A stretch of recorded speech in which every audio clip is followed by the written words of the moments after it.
Hey y'all, my name is Jalen and this is Art in Color, a channel where I talk about contemporary artists of color.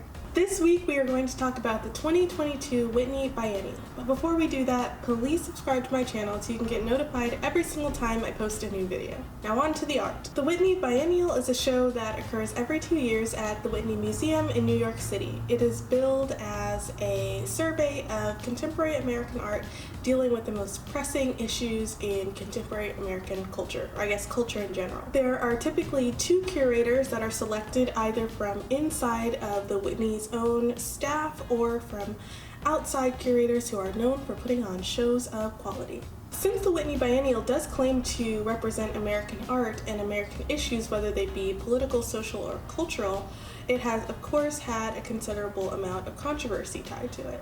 From the 1987 protest by the Guerrilla Girls claiming it to be underrepresentative of women and people of color, to the 2014 exhibition in which only 9 black artists were invited to show work, including the fictional black female alter ego of a white male artist, which that's a whole nother video, that's a whole nother topic, we can talk about that another day. All the way up to the 2017 Whitney Biennial, in which there were calls for destruction of a painting by the white artist Dana Schutz of the mutilated body of Emmett Till. Either way, the Whitney Biennial is considered one of the most important exhibitions, so by golly, we're going to talk about it. Let's go. The title this year, which was selected by in-house Whitney curators David Breslin and Adrian Edwards, is Quiet as It's Kept, which, if we reach deep inside of our English class memories, we can recall that this phrase appears in the first line of Toni Morrison's The Bluest Eye. Quiet as it's kept, there were no marigolds in the fall 1941. The phrase meaning, despite this being a secret, I'm about to tell you. Very similar to, I'm not one to gossip, but 63 artists have been tapped to be included in the exhibition that will run from next week, April 6th, all the way until the start of September. In this video, I'll be talking about just a few of the artists that I thought might be of interest to you all, especially given the content of my channel. So obviously they're like contemporary artists of color who are like doing cool things. This is by no means a way to like dismiss the other artists or anything like that. These are just like fun highlights. Okay, so here we go. So first, we have the artist Kandis Williams.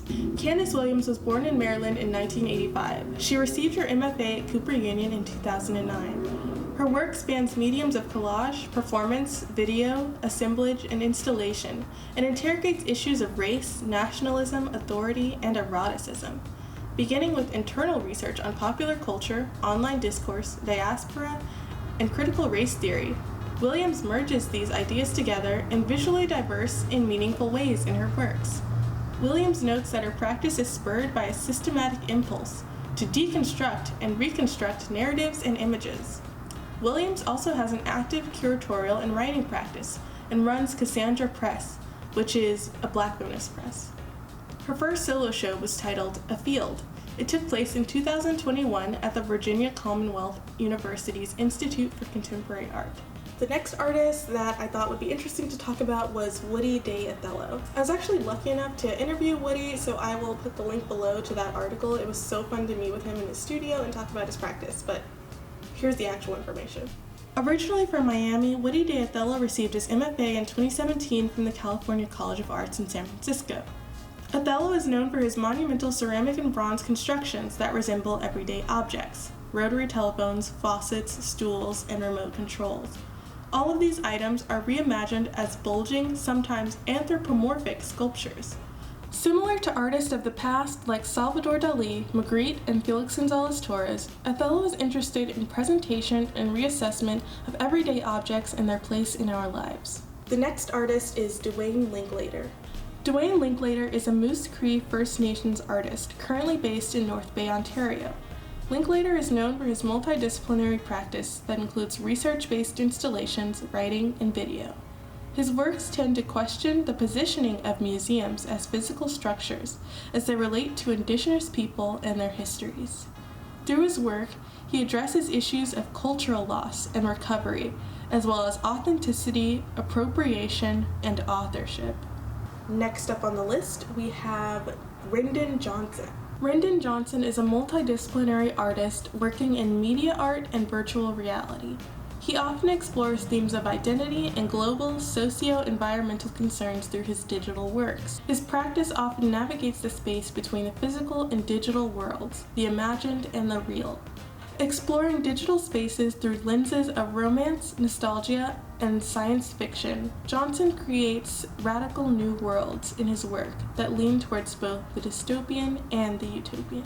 The next artist, I think I've actually mentioned her in a previous video, is Ellen Gallagher.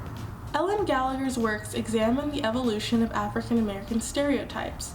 Inspired by post-war era beauty advertisements targeting African American women, she explores these ideas of collage, painting, and film.